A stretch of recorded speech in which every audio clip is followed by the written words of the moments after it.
น้องโบมาลมกับสร้างแล้วเป็นยังบ่ทันวางอีกประมาณทีหนึ่งพุ่นแหละจึงสิได้เฮ็ดต่อนะอีกทีหนึ่งแม่นอีกทีหนึ่งเป็นเขากล้ากลางเว้นบ่เดี๋ยวบ่มีเวลานะมีเวลาแต่กลางคืนเป็นเห็ดเวียกน้ำแม่นมันก็เลยว่าบ่ได้เพิ่นก็เลยว่าบ่ได้เฮ็ดนะประมาณทีหนึ่งพุ่นแหละพอดีช่วงนี้ก็คือฝนก็ลิ้นกูมืออยู่ก็เบิ่งฟ้าเบิ่งฝนน้ำเนาะพอมันกะคันฝนตกแล้วนี่ก็คันว่าขึ้นโค้งขึ้นยังก็สมมุติว่าจอดก็บ่ได้อีกใส่ไฟฟ้าเสียวเล็กบ่แม่นเอาเล็กเอาใส่ไฟฟ้าดิประมาณวันจันทร์ที่หนาหนึ่งบ่มีวันยังมื้อนี้ประมาณวันค้านเพิ่นว่าเริ่มเฮ็ดวันค้านนอนรับอยู่บ่คืนนี้น้องโบรับอยู่รับอยู่ด้วยจะรับเลยสิรับเลยบ่ได้ตื่นได้เลยเกิดได้เนาะรับเลยนี่คือเอ็กซ์เมอรี่ไปเลยเอ้ามีเกมจัดสถานที่ได้รับเลยโอ้ถือว่างามเพียงเนาะสีใหม่ลายมือเอาเบิ่งในตาเฮาก็ฮู้เนาะว่าสร้างใด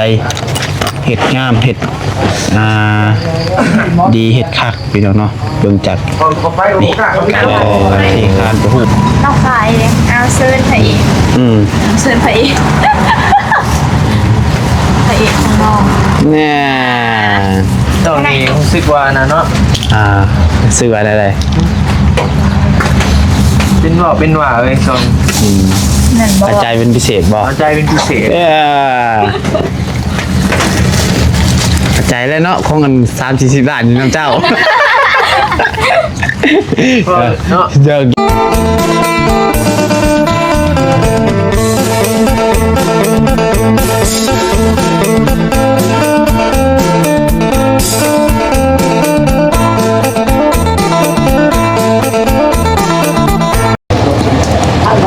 พี่น้องเอ้ยมาเปิดภาพมาตอนฝนตกดินพี่น้องเนาะโอ้ยตกดินแสะๆตอนนี้ก็สิ9 โมงแล้วพี่น้องเอ้ยไปทางน้องบัดไซกะทางเข้ามาหับน้องเบลคือเก่าพี่น้องเนาะทางสร้างเขาเลี้ยงเพิ่นก็กำลังเริ่มแก้แบบบ่ก็ได้พี่น้องเนาะฝนก็ตกซับพี่น้องเอ้ยโอ้ยยังวะพี่เพิ่นก็ออกมาแล้วพี่น้องเนาะมาเถอะก่อนใส่เอาฝนก็ตกพี่น้องเอ้ยจักเห็นได้บัดนี้เนาะตามจ้องถ่ายคลิปน้องใส่ก็ได้ก็เลยเบิดกราบทักทายสบายดีเด้อพี่น้องเด้อสบายดีสวัสดีพ่อแม่พี่น้อง FC เบิดสุคนมุชมงสุบอนบ่ว่าสู่ฝั่งลาวฝั่งไทยและก็อยู่ทางต่างประเทศทั้งเนาะเป็นยินดีต้อนรับเข้าสู่ช่องสายกกสายบุญอีกแล้วพี่น้องเอ้ยแล้วก็พบกันกับน้องปัดไซในมื้อนี้แล้วเนาะก็มาหาน้องเบลแล้วก็ว่าสิไปทางพุ่นแหละไปเบิ่งเขตใหม่ก่อนเราสิเข้าทางสวรรค์ส่วนตัวจริงพี่น้องเนาะมันว่าฝนมันเศร้ามันสิเข้าไปแต่ว่ากันว่าบ่เศร้าคันนี้ว่าเข้าเป่าตาบ่ยังเป็นเข้าไปก็สิเข้าไปทางทีมงานแบบเนาะน้องไปเจอแล้วล่ะบ่นั่นสิมัดผมหมดเปียก็ลงเปียผมด้วยเปียผมด้วยจักว่างามมาจากเปียผมเปียแบบใบโบนเปียตัวสองขาเด้เปียเด้เมื่อวานแม่นใช่ป่ะ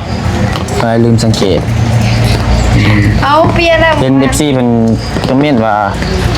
น้องโบเปียผมแบบนี้น่ารักมากเจ้าลองเปียลองเบิ่งดูผมเคยเปียให้เปียบ่เป็นนะว้าเปียผมบ่เป็นเปียแต่แบบนี้เป็นแต่แบบเงาลงไปแล้วเป็นอยู่บ่เป็นเปียต้องขาพอเปียให้น้องโบนี่เปียให้เอามาพี่กำลังกันนั่นพี่น้องเนาะ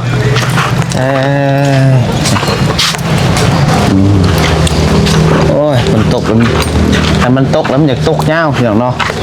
เริ่มตกเมื่อวานนี่ยันเป็นอาทิตย์ผมจักบาทจังสิหยุดนี่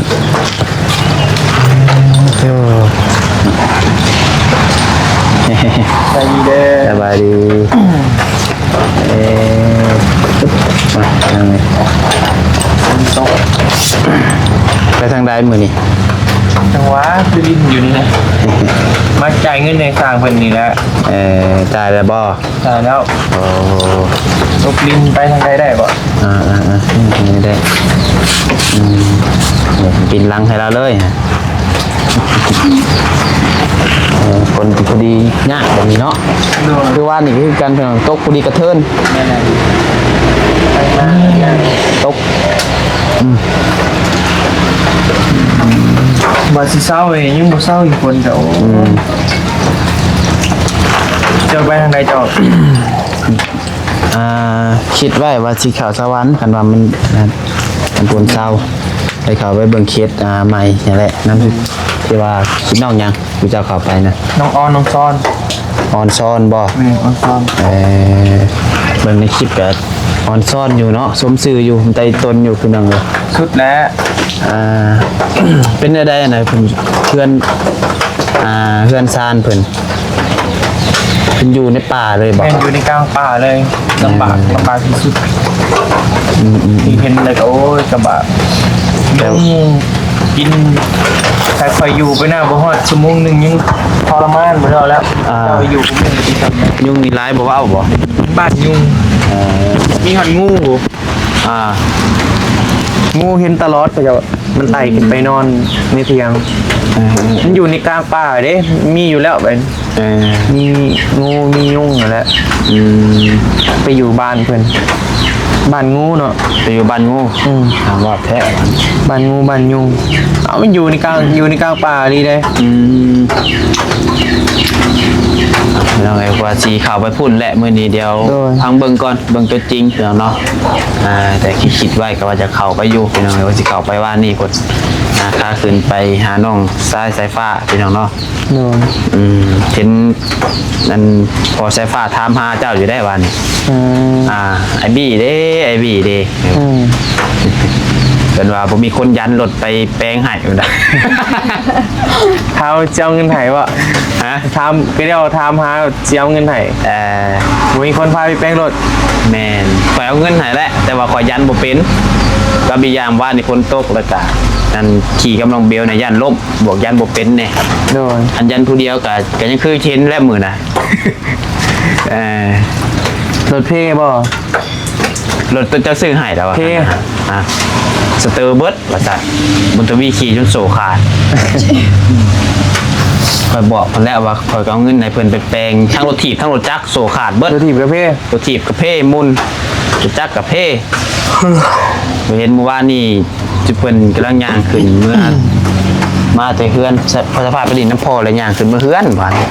พอเมื่อส่งสีป้าให้ลูกมาผู้เดียวก็เป็นห่วงเราว่ายันรถต่ำ ชื่อให้เบิดได้ดีสาวแล้ว แม่นก็ ชัวร์ร้ายกับบ่ได้เอาครับ ก็คือฮู้นั่นแหละเพียงเนาะเฮาก็ซอยทำที่เฮาซอยได้เนาะบอกทำที่เฮาบอกได้ บุญทวีกับบุญทวีแหละรถเรากับไปขี่จังพี่เนาะ โดย เพราะว่าตอนนั้นเอามาขี่ตอนบอบี้เอาให้กับบุญเป็นหยังล่ะว่าเติมขี่ได้ปกติบ่ได้เพราะว่าเราปาช่วงลุกหญ้าบ่เท่เลยเราอ่ะบุญทวีเอาไปขี่ไปอันนั้นแต่ก็เอามาใส่เอาเงินให้ไปแปลงแหละเนาะ400,000ให้เพิ่นไปแปลงรถถีบน้ำรถจักรน้ำ โดย จักสิไปแปลงบ่ไปแปลงแล้วก็เพิ่นว่าถ้าเจ้าว่าซั่นถ้าเจ้าขึ้นไปยันถ้าเจ้าขึ้นไปยันให้เพิ่นว่าลุงฮะ แล้วก็ทางเบิ่งแล้วก็ว่าคะแนนว่าเจ้าบ่ขึ้นแล้วก็ราสิจูงไปเองล่ะว่า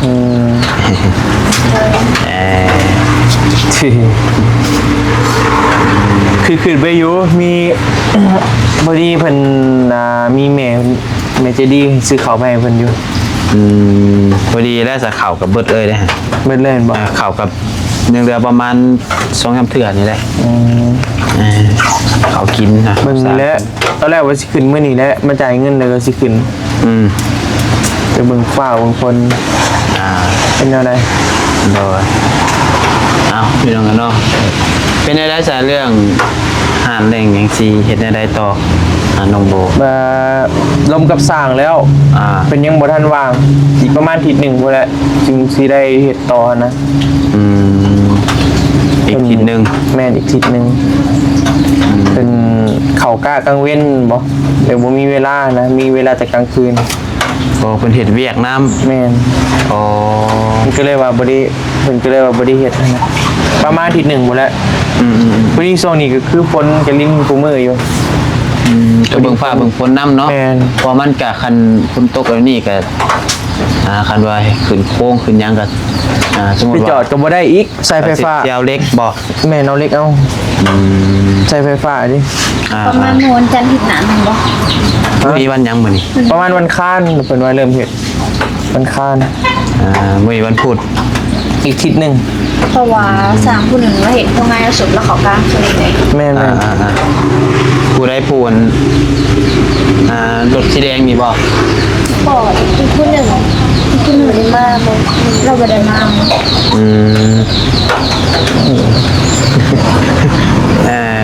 ละว่าง่ายคือเพิ่น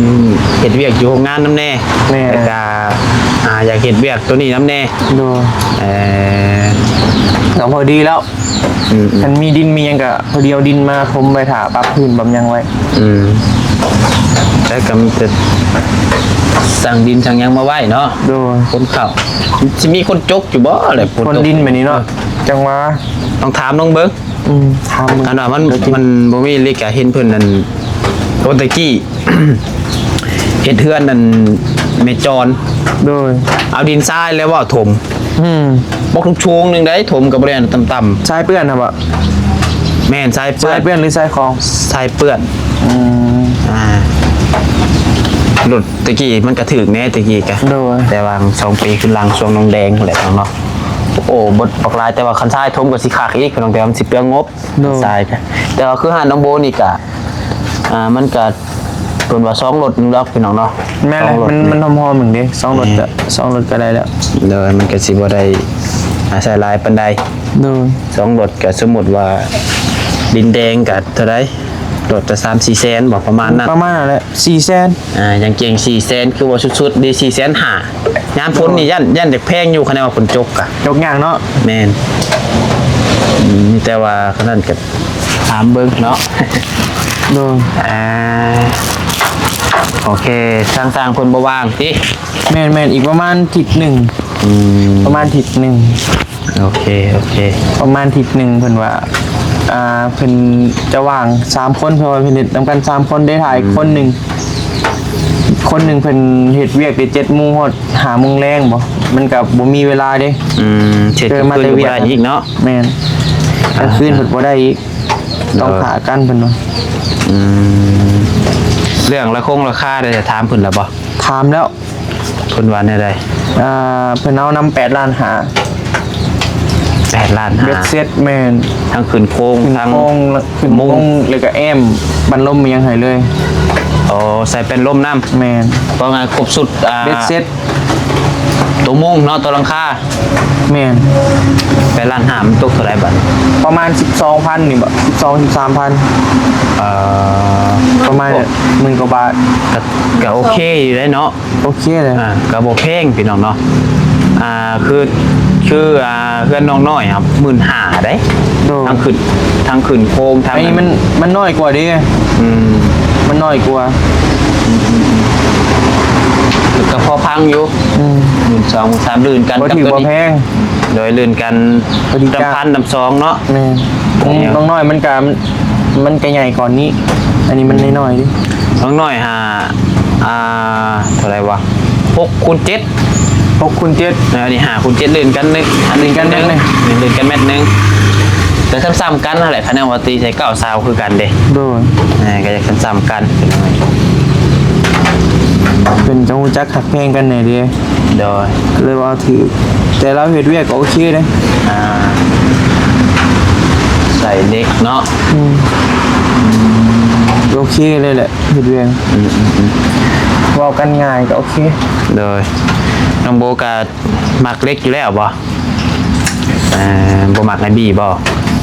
าถึงการ อย่านะ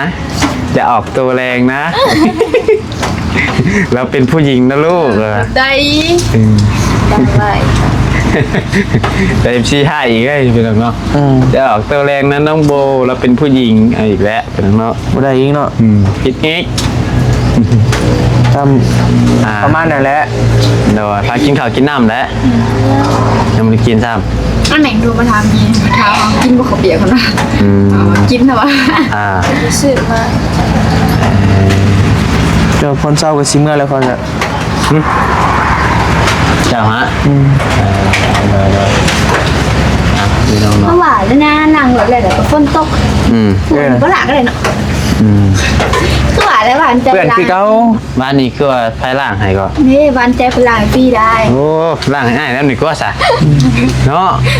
ล่างให้ที่ผู้บ่าวอันนี้เนาะมาเจอ คนร้ายบอกคือเด้วันใจจะก็มีมาสิแต่จะลาเอาแห้งเลย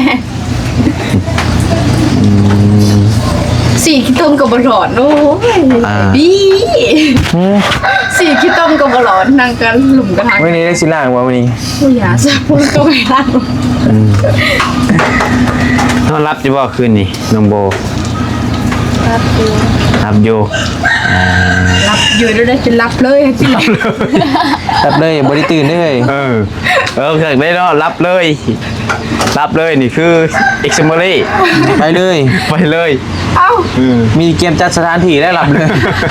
พอพี่ทรมาเลยทรมาป่ะนำเลยแล้วพากินเขาป่ะพอแล้วนอนโทรศัพท์อยู่หันเป็นเวลาเรียบร้อยเลย เรียบร้อยสั่งว่าเทยันว่าตื่นเต้น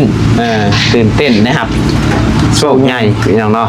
เพราะว่านี่ก็สิรับพักกันอยากนอนไว้หาไปตากคนมาแน่ว่าไปหากินมาตากคนมาเสือกันพนก็สำใบน้องขาด ตากคนทำไมไอ้ตากคนมาเที่ยวเย็นดู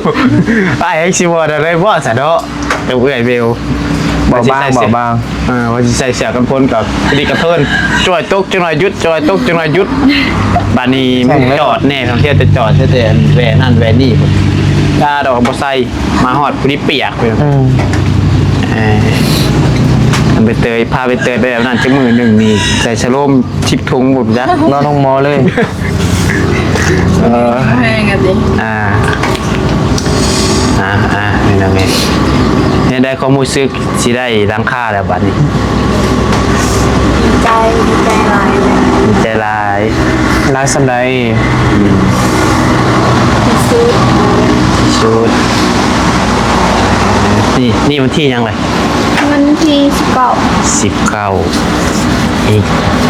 เช้าปลายบ่สิไปซื้อเครื่องฟังไปซื้อเครื่อง ใช่เดือน หลายเดือนนี่เนาะเพราะว่าอีกบ่เกิน10มื้อ 10 เป็น ไปเข้าเฮียนได้บัดนี้เนาะ แล้วที่ซับลายกันเลยไปซื้อแล้วก็พ่อนะคะดีเขาก็ยังบริสุทธิ์ไม่พอนะเสือสินรูปเติมหนึ่ง เติมหนึ่ง รีได้สื่อบาทเดียวมันเสียเงินลายดิ โอ้ยอ้ายก็สินักอยู่น้องอ้ายก็ง่ายมาพี่เบิดซองเลยง่ายมาเพิ่นสิง่ายมามสพี่เรียนอยู่เจ้าเบิดซองเลย ขึ้นม .4 บ่ม ม3 .5 บ่อ๋อกับม .3 แม่นแต่ว่าอยากง่ายมา โอ้แบบนี้นะพี่ขึ้นม .3 ปีนี้บ่ ผู้ชายอย่างม3แม่นทิวดีนผู้หญิงม2ง่ายมากก็อยากง่ายมานำอ้ายกับผู้มีรถแน่เพราะต้องได้ขี่รถมานำกันกับอ้ายเด้ต้องได้มานำกันง่ายมากกับง่ายก็ง่ายเนาะ จะว่าเงี้ย ก็บ่ยาก เคยง่ายบ่ แง่ง่าย ตลอด เอาพอยังไงไปพอ เอาต้องไปถามมันก่อนเพิ่นถามเฮาบ่เพิ่นถามเราจริงแหล่งมา เขาต้องไปถามก่อนเนาะถามเลยไปซื้อใบคำห้องก่อนบอกคนอะไร แม่ให้เพิ่นถามหมอก่อนเดี๋ยวก็จังไปย้ายอยู่โรงเรียนเก่าเฮามาแค่เพิ่นบ่ฮับก็ที่เรียนโรงเรียนเก่า ทำอยู่แล้วเบิ่งคนนะ ได้ คือสิเรียนได้เบิ่ง โอ้ขนาดคนคิดดื้อคือไปเตยเขายังหับ เดี๋ยวไปเข้าห้องน้ำก่อน ได้โอเคได้สิต้องกัน เอาเรียนอันมาตั้งแต่ม .1 พุ่นเด้อหับแล้วได้ แม่นบ่ กิจกรรมดึงเสือกโอ้ แม่นบอกเสื้ออายุตัวนี้ดึงจนเสื้อขาด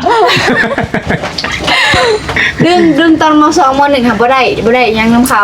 สองมาได้ที่1ม.3ได้ที่1บัดม.4ก็เสียที่1อีกปีนี้นะร้อยเลยปีนี้ ก็ไอ้บอกเจ้าต้องไปหลินกล้ามอีกไปหลินกล้ามนี่หลินอยู่เพื่อนนี่ก็ได้มือละ15 นาทีนี่ความดูแลไปสิ มต้นเด้ ฮะ แล้วบ่ฮู้ม.4สิได้ดึงกับนางอีกว่าดิฮะปีกายม.4ได้ดึงกับม.ปลายปีกาย โอ้ เป็นว่าหอบไปนั่นปีกายเนี่ยเบิ่งแต่ม.4นะ อ่า ปีกายก็อีดึงกันกับม.4 4 1เด้ ซิ่งเลยม.4นะกับม.ปีกาย เงินบอกเฮ้ย ใครเขาสายนะมต้นหวย โอเค โอ้ เอฟซีเพิ่นก็ว่าเห็นดีหลายอยู่คือเนาะที่ว่าแสดงบ่เอาเล็กก็ได้เพราะว่าไม่เท่าเมื่อคืนนี้ถ้าไม่เท่าเพิ่นก็เพิ่นอยากได้โครงเล็กพี่น้องเนาะเอฟซีเพิ่นก็เห็นดีนํเพิ่นว่านั่นก็โครงเล็กมันก็คือว่าแหละมักไปมักมันบางคนก็มักโครงเล็ก คือพอน้องบ่ใส่นี่ก็มักโครงเล็ก แต่ว่าแม่บ่มักพี่น้องเนาะมันแหละแต่คนเท่านั้นพอหมักของไทยมากส่วนลายกันเดี๋ยวนี้เห็นแต่เขาใส่เล็ก แม่นนั่นก็เริ่มทันสมัยเลยเด้เริ่มตามยุคตามสมัยมัน ค่ะแต่ละห้านก็มีเห็นแต่โครงเล็กเบิด เพราะว่าเฮาเล็กมากเลยก็ทาสีกันสนิมพี่น้องเนาะมันก็พวกกันอิหยังก็เพิ่นสนิมมีจังมันก็สิบ่เนาะมันก็บ่ขึ้นเบิ่งวิวคอมเมนต์เอง แม่นบ่เบิ่งคอมเมนต์ใช้ช่องใคร ลายต้องเจ้าซองอะไรไอดีบ่ซองไอดีบ่ลายFC ว่าแนวใดชุดยอดน้องใบเตยไหลปานน้ำฝนบ่ แต่ก็ FC กันย่องพี่น้อง FC เพิ่นว่าน้องใบเตยเว้าเก่งหลายพี่น้องเนาะเพิ่นว่าคือบ่เห็นเปิดช่องถ่ายช่อง อยากถ่ายอยู่แต่มันหลายอย่างหั่นนะแต่บ่ฮู้ว่าถ่ายอะไรก็เบิ่งอ้ายไปก่อนเบิ่งอ้าย ก็ถ่ายนี่ถ่ายน้ำบูก็ถามเบลก็ได้ถามสมัยก็ได้ตัดลงอะไรมันบ่ยากดอกตัดต่อก็ยังบ่เป็นแน่ตัดก็บ่ฮู้เพื่อนคือจะตัดอันคลิปดินหั่นแหละ ถ่ายเรียวๆก็ได้ถ่ายเรื่อยๆแล้วครับลงขอเฮียนรูปไปมึงเถื่อไปซอยอยากอยู่วัดก็เถื่อไปขี้ถ่ายก็มีหยิบอยู่แล้วถ่ายรถแม่มาก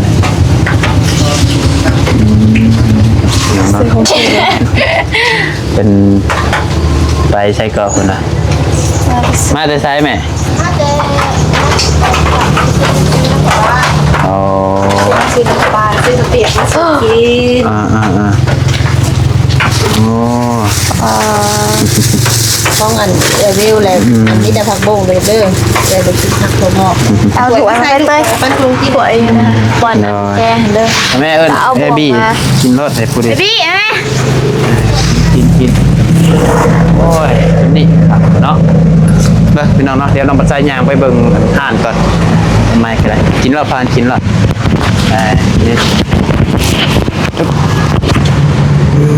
เดี๋ยวนี่เนาะเดี๋ยวยางมาเบิ่งห่านก่อนนะเพิ่นนั่นฮอดใส่แล้วพี่น้องเนาะฝนจะตก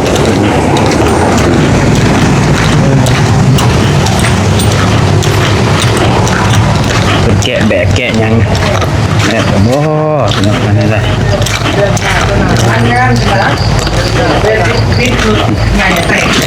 สร้างกับคนร่วมกัน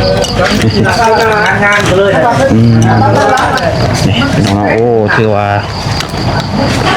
งามพี่น้องเนาะสีใหม่ลายมือเอาเบิ่งในตาเขาก็หูเนาะว่าสร้างใดเห็ดงามเห็ดดีเห็ดคักพี่น้องเนาะเบิ่งจากนี่การก่อการเทคานก็หูแหละเนาะก็สมบูรณ์เงียนกิ๊บพี่น้องเนาะคือว่าปุ๊บเห็นบอกพี่น้องเนาะเป็นต่อแบบกันคือว่าโอเคเลยนะสีไม้ลำมือก็ได้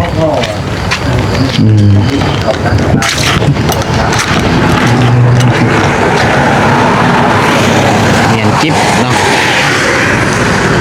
แต่คือว่าประมาณเส้น50 เส้นเทคานขึ้นประมาณ50 เส้นเอาดินเข่าอีกดีสิแล้วเนาะลงถึงห้องมันนี่เป็นยังไง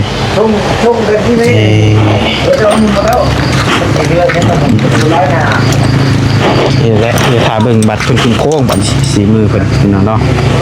อาจสิเป็นได้เป็นยังไงแต่ตัวกอกับเทคานนี่ก็คือว่าเคอยู่ฝั่งใส่กับว่าเนาะ ไปก่อนคืนเนาะ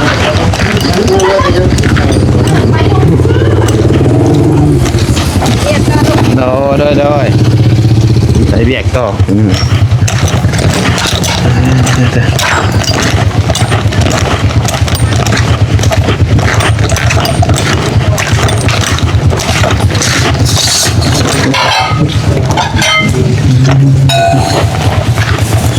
ลีนเนาะ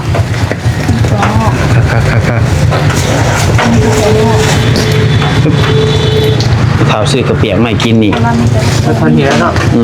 มันชิมนี่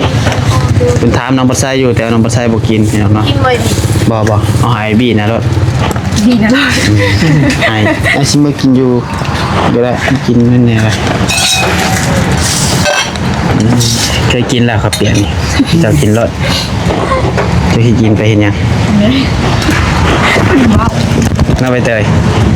กินไปยังไปเตย กินไหนอิ่มเพราะ แม่นบ่ กินให้มันดี ไอ้คงกระเบลบอกเป็นจังคงกระเบลยังวะมันคงกระเบล มันเป็นยัง เอาเบลอันเราไปกินของบอกเนี่ยของบอกมันตรงนี้ไม่ไหวตรงนี้ใช่ ตัวนี้ ตัวมีถั่วงอก จะเป็นของกระเบล นี่บ่มีถั่วงอก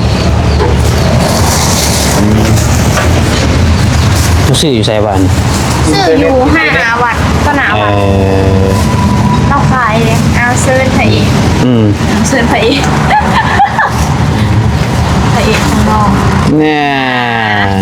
ตอนนี้รู้สึกว่านะเนาะ ซื้ออะไร เป็นว่าเลยสอง นั่นบอก ใจเป็นพิเศษบ่ เอาใจเป็นพิเศษ ใจแล้วเนาะคงกัน30-40 บาทนี่น้ำเจ้า เนาะ ยอกไปเลย ไปก็ว่าอยู่เลย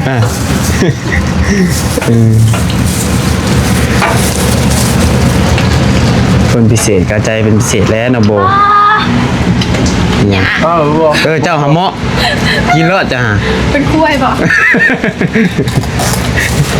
กล้วยเขาตัวสั้น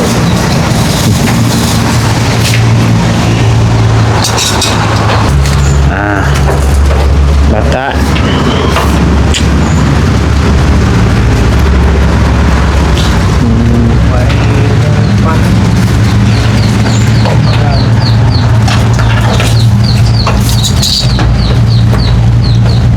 มาเด้อกินข้าว เขาเด้อน้องเด้อ เอาแม่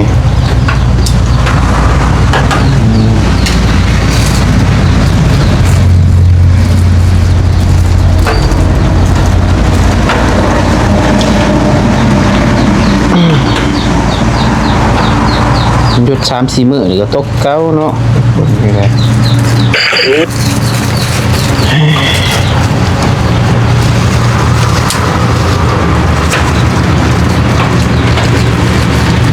ไปทางใดพี่น้องพอดี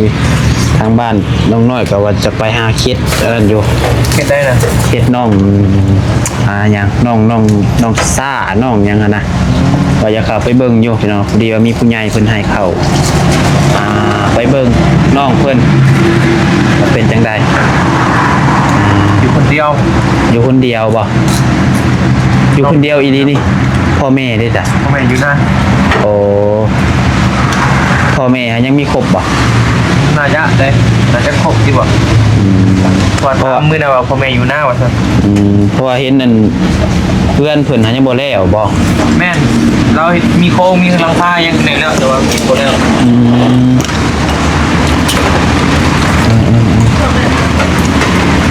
มีโครงมีหยังก่อแน่น้อยนึงบ่คือว่าเห็นในคลิปนะ ว่าไงคือยังก่อบ่แล้วหลังคาจังหาแล้วเรียบร้อย แม่ เออ มันผูกไปแล้วมันหลายปีแล้วเนาะก็ นี่น้องประชาสิเขาไปเบิ่งพี่น้องเนาะพอดีว่าทางแม่ผู้หนึงนั่นแหละเพิ่นอยากให้เขาไปเบิ่งกันเดี๋ยวฟังเบิ่งบ่น่าจะมื้ออื่นมื้อนี้สิเข้าไปทางสวรรค์ก่อนพี่น้องเอ้ยไปเบิ่งเขตสวรรค์ก่อนแล้วมื้ออื่นสิขึ้นไปเบิ่งเวียกเยือนน้อยๆอันแน่แล้วก็สิขึ้นไปพุ่นเลยพี่น้องเอ้ยแล้วเงินน้อยๆก็เบิ่งสร้างก็ได้ว่าเพิ่นแล้วแล้วก็สิตื้อตีไปให้เพิ่นท่านั่นแหละ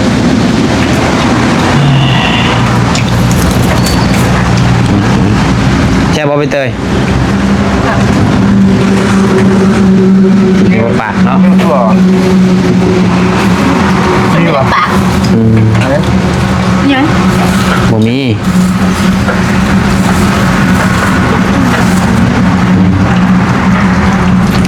เอาพี่น้องไงเนาะคลิปนี้ก็ประมาณนี้เด้อพี่น้องเดินเดี๋ยวจังว่ากันไปทางใดกันเนาะทำลาก่อนหาทางน้องเบลคนออกมาเนาะเอาสบายดีเด้อ